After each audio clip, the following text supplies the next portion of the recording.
Gusto mo rin bang mag-relax sa ganito kalinis at sobrang linaw na tubig sa ilog?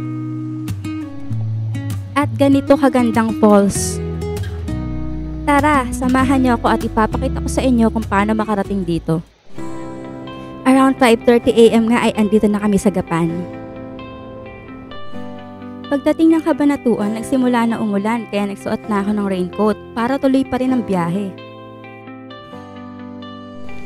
Pagdating sa Palayan City ay umuulan pa rin. Buti na lang at maganda ang quality ng nabili kong raincoat. Nakarating na nga tayo ng Bungabon guys at ibig sabihin ay malapit na tayo sa mga bundok. Maganda ang mga kalsada dito at maraming curbs kaya siguradong malilibang ka sa biyahe. Pero syempre kailangan pa rin maging maingat lalo na kapag ganitong panahon na maulan.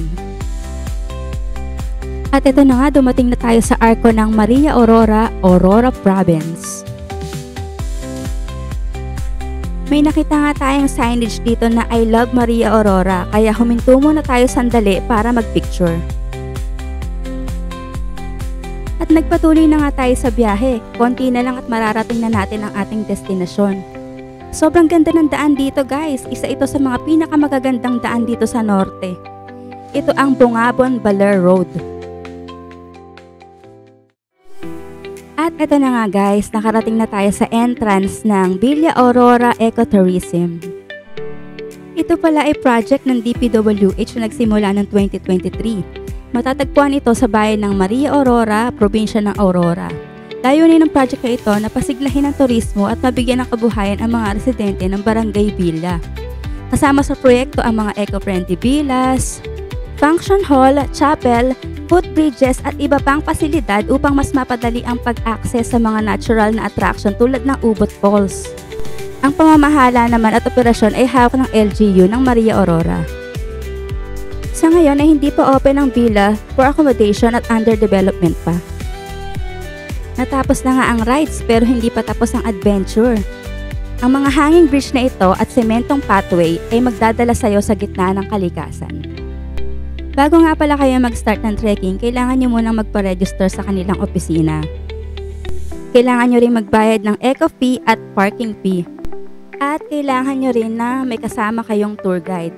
At ang bayad sa tour guide ay 100 pesos kada oras. Dito nga guys ay level up na ang adventure. Ang hagdan na ito ay sinasabing more or less 471 steps. Bawat hakbang ay isang paanyaya sa kagandahan ng kalikasan hanggang marating natin ang Ubot Falls.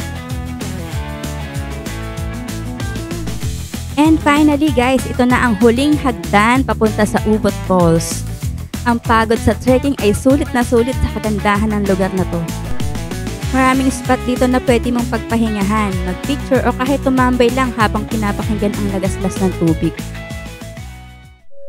Grabe, ang lakas ng bagsak ng tubig at ang lamig, ang linaw ng falls na ito. Talagang sulit ang biyahe at pag-akyat.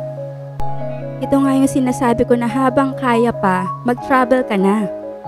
Para meron kang mga alaala na dadalhin mo hanggang sa pagtanda. Kung naghahanap kayo ng lugar na may adventure at relaxing, subukan nyo dito sa Ubot Falls. Isa ito sa mga hidden gems ng Aurora.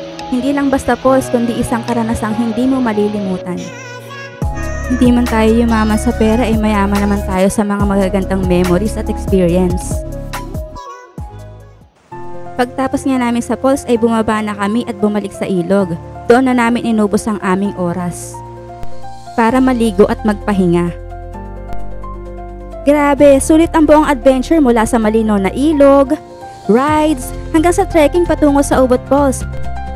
Yun lang guys, salamat sa panonood. Kung nagustuhan nyo to, mag-like na at mag-subscribe para updated sa next adventures. Kita-kita sa susunod na ride!